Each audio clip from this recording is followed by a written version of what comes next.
India versus New Zealand का पहला test खत्म हो चुका है और न्यूजीलैंड ने ये मैच बड़ी आसानी से 8 विकेटों से जीत ली है। और ये तकरीबन आई थिंक दूसरे दिन जब मैच स्टार्ट हुआ था, पहले दिन तो बारिश हुई थी, उस वक्त ही पहले सेशन में काफी हद तक डिसाइड हो चुका था कि न्यूजीलैंड ये मैच जीत जाएगा अगर बारिश नहीं होती तो।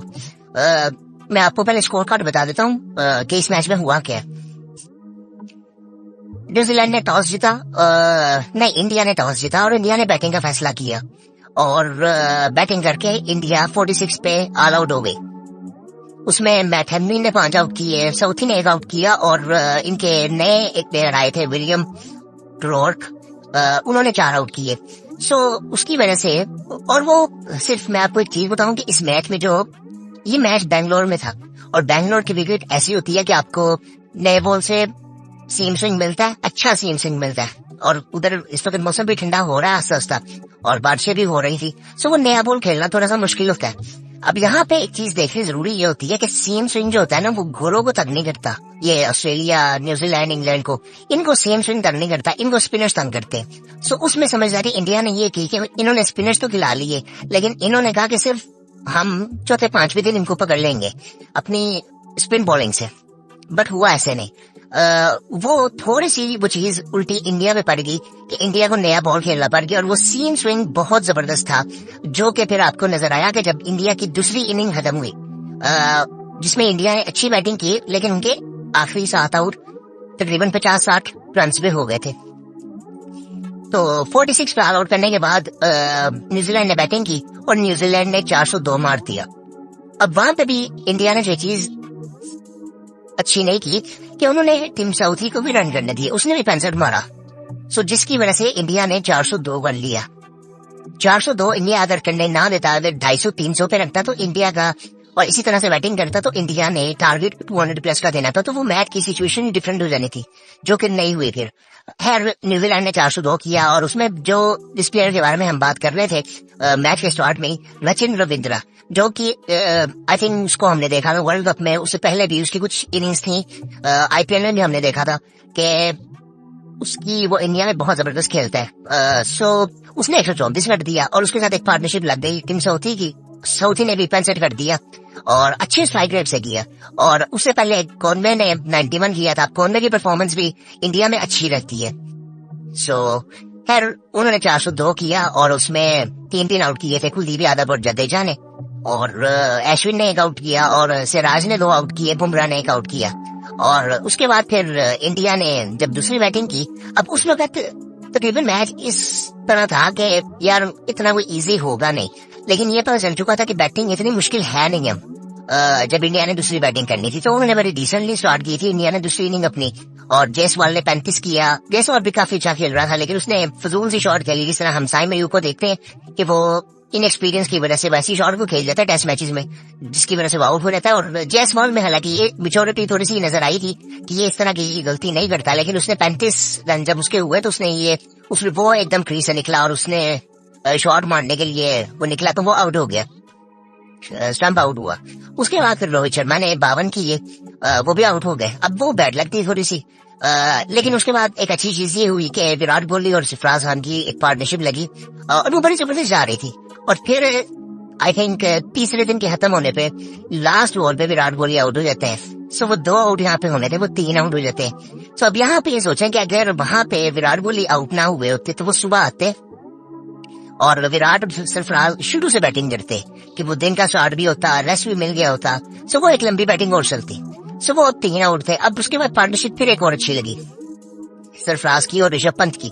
सरफराज 150 किया उन्होंने और फिर वो आउट हुए। उसके साथ ऋषभ पंत ने 99 पे वो भी आउट हुए। अब ऋषभ पंत वाली भी बैड लक थी कि एक तो 99 पे वो आउट हुए और वो भी लास्ट बॉल थी टी के लिए, टी से पहले लास्ट बॉल थी कि जिसपे वो आउट हो गए। सो जब वो आउट हुए तो उसके बाद फिर एक कोलैप्स होता है इंडिया की तरफ से कि जिसमें आप देखते हैं कि 400 पे इंडिया के 3 आउट होते हैं, 408 पे इंडिया के 3 आउट थे और उसके बाद इंडिया ने 462 किया बस, कि जिसमें केएल राहुल भी थे नीचे बैटिंग करने वाले। केएल राहुल की मैं ये कहूंगा कि उनको भी अच्छा बॉल पड़ा था, लेकिन आई थिंक उनको वो अगर रन करते तो शायद सिचुएशन थोड़ी सी और मुख्तलिफ हो सकती थी।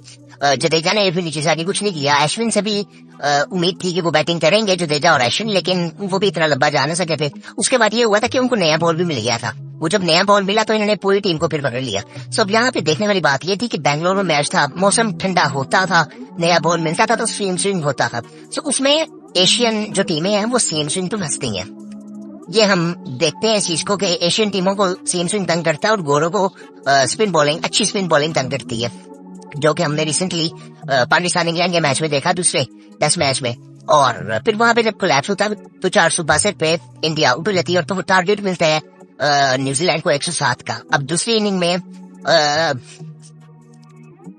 मैट हेनरी और विलियम रॉर्क ये दोनों 3 आउट करते हैं और एजाज पटेल 2 आउट वो करते हैं, फिलिप्स 1 आउट करता है और टिम सोफी 1 आउट करता है। सो खैर वो कवर सारा हो जाता है।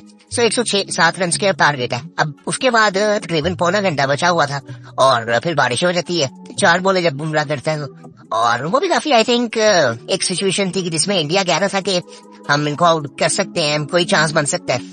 लेकिन वो चीज आई थिंक सुबह भी नजर आई कि सुबह आके इंडिया ने 2 आउट किए। जब इंडिया ने आज सुबह शुरू किया, आज सुबह भी मैच लेट शुरू हुआ था और लेथम को आउट किया बुमराह ने, फिर उसके बाद कॉर्ने को भी आउट कर लिया। 17 रन कॉर्ने ने बनाए और उसको भी आउट कर लिया। फिर दोनों को एलबीडब्ल्यू किया और उसके बाद फिर विलियम और रिचर्ड रविंद्र।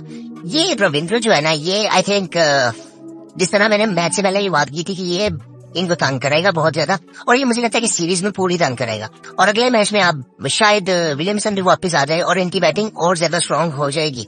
अब वो पता नहीं किसकी जगह पे खेलते हैं, लेकिन आई थिंक उनकी बैटिंग जो विलियमसन है वो एशिया में वो बैटिंग अच्छी करते हैं। सो आई थिंक उनकी बैटिंग और ज्यादा स्ट्रांग हो जाएगी। फिर उसके बाद बड़े आराम से फिर इनकी पार्टनरशिप लगी और 110 रन इन्होंने किए, फिर 2 आउट हुए थे इनके और डिसेंट रन रेट से इन्होंने तकरीबन 28वें ओवर में ये मैच खत्म कर दिया था। सो आई थिंक ये चीज नजर आ रही थी। मुझे थोड़ा सा ना ये लगता है कि अगर कोई और टीम होती तो कोलैप्स हमेशा नजर भी आता, क्योंकि इंडिया ने अगर हम बात करें तो ठीक है वो बैटिंग तो बैड लक हो सकती है, लेकिन आई थिंक इन्होंने बॉलिंग भी अच्छी नहीं की। और पिछले कुछ सालों में जो हम इंडिया टीम को बेहतर होते हैं वे देख रहे हैं, वो उनकी उसकी वजह जो है वो इनकी बॉलिंग है कि इनकी बॉलिंग पिछले कुछ सालों में काफी बेहतर हो गई है कि इनको बुमराह मिल गया, फिर उसके साथ एक कॉम्बिनेशन बन जाता है दूसरे बॉलर्स का। सिराज ने अच्छी बॉलिंग कर रहा है, फिर उसके बाद अर्शदीप व्हाइट बॉल में इनको मिल गया है, जो कि आई थिंक लॉन्ग टर्म में अगर देखें तो वो रेड बॉल भी आई थिंक खेल सकता है। सो वो इनको कुछ ऐसे बॉलर्स मिले अच्छे जो कि आई थिंक जिनकी क्वालिटी काफी बेहतर है और ये इसमें ज्यादा जो इम्पैक्ट आता है वो बुमराह का भी आता है कि वो एक एंड से तो उसने हर चीज कवर की होती है ना, वो रन रेट बढ़ने देता है और बड़े जबरदस्त तरीके से वो बॉलिंग कर रहा होता है ना, रन खाता है और आउट भी करता है फिर। और उसके बाद फिर और इस वजह से इंडिया स्कोर कर रही थी। सो इंडिया ने बैटिंग तो वो उसी तरह से करते रहे, लेकिन एक कोलैप्स हुआ। सो बॉलिंग ने काफी ज्यादा रन खा लिए, 402 रन आई थिंक बहुत ज्यादा होते हैं और मुझे ये लगता है कि ये न्यूजीलैंड ही कर सकती थी इंडिया पिछले 11 सालों में इंडिया में कोई मैच हारी नहीं थी और आई थिंक न्यूजीलैंड ने इनको लास्ट मैच काफी अरसे से हराया नहीं था। मेरे ख्याल से 30-40 साल हो गए हैं कि इन्होंने कोई मैच हराया नहीं था इंडिया को, और पहले भी जब हराया था तब भी इन्होंने कहते हैं 20 साल बाद हराया था।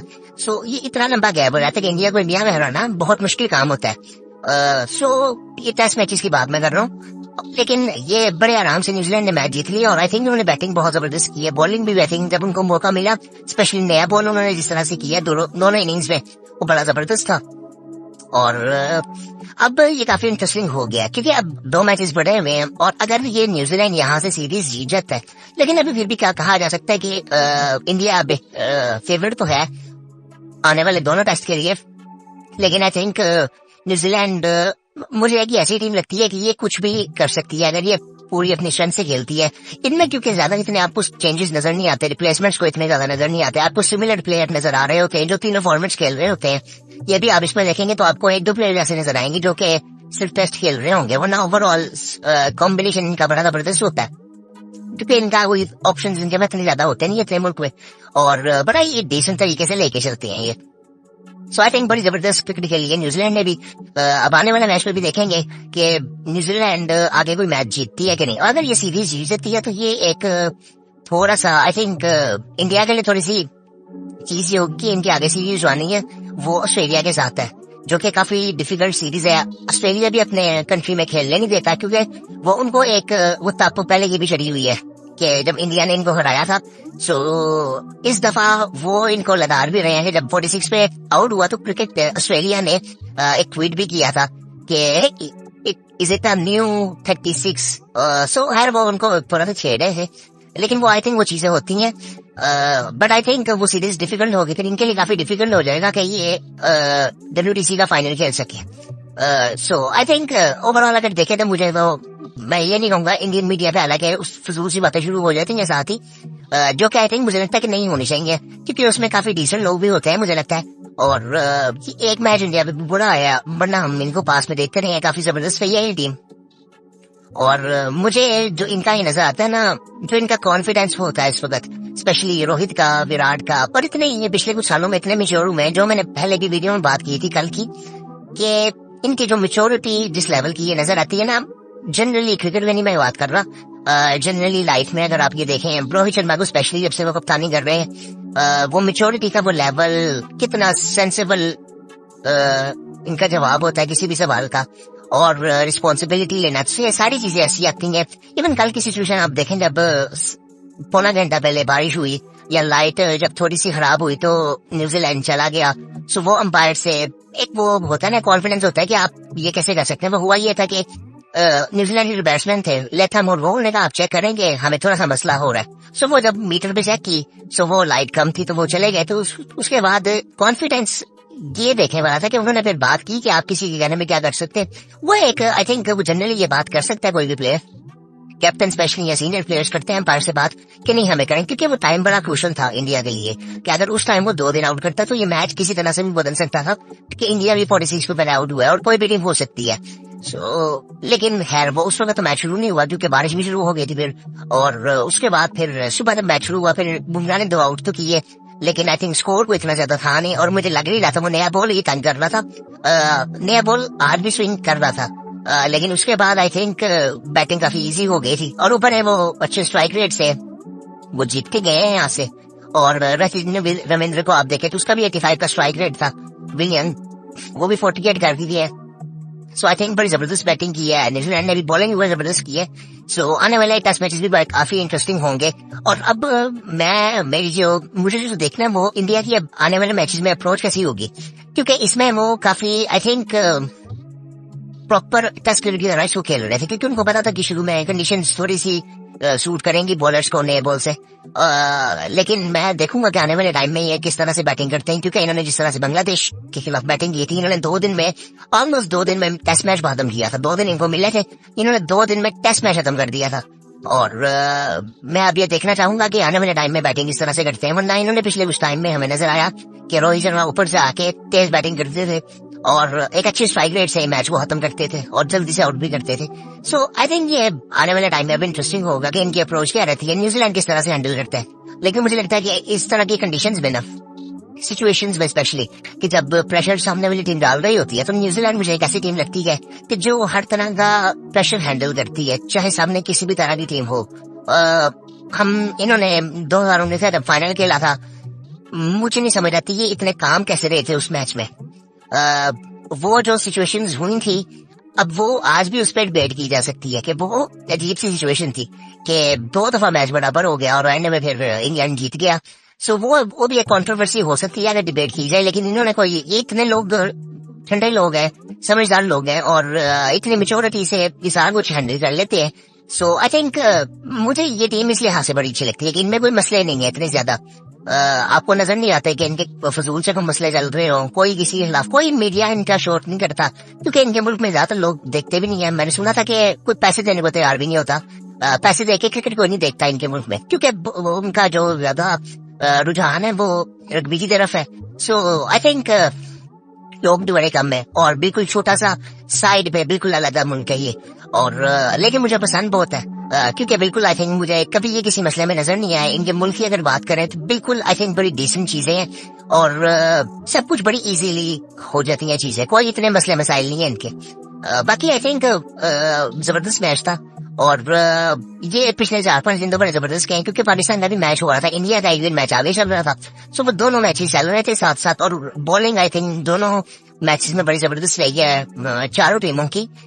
तो इसलिए मतलब ये आ रहा था कि दोनों मैचेस चल रहे थे एक ही टाइम पे और टाइमिंग भी एक ही थी कि फॉर एग्जाम्पल जब पहले इंडिया में लंच होता था, लंच इंडिया का खत्म होता था तो पाकिस्तान की टीम का लंच होता था, सुबह आधे घंटे का जो गैप आता है, सो वो बड़ा जबरदस्त चलता था इसी तरह से। सो मजा आया इस टेस्ट मैच को देखने का। आगे इनका बताएं कब टेस्ट मैच है, उसको भी हम फॉलो करेंगे, लेकिन उससे पहले अब 24 को शुरू होगा पाकिस्तान का आखिरी टेस्ट मैच इंग्लैंड के साथ। सो वो भी आई थिंक उसको फॉलो करेंगे, हम उसकी बात करेंगे। और बाकी आई थिंक न्यूजीलैंड ने बेहतर खेला तो वो जीत गए, लेकिन आगे आई थिंक इंडिया अभी भी कह सकते हैं कि हम फेवरेट है, क्योंकि अपने घर में उनको हराना बड़ा मुश्किल काम है। इसे ये नहीं कह सकते कि ये फ्लू था, न्यूजीलैंड ने बहुत अच्छी क्रिकेट खेली है और इंडिया में भी आई थिंक मैं कहूंगा कि ऐसा नहीं आदत होता है, कभी वो कभी हो जाता है, लेकिन इंडिया ओवरऑल देखे तो बहुत अच्छी टीम है इस वक्त। सो बाकी आई थिंक फिर आपसे मुलाकात होगी।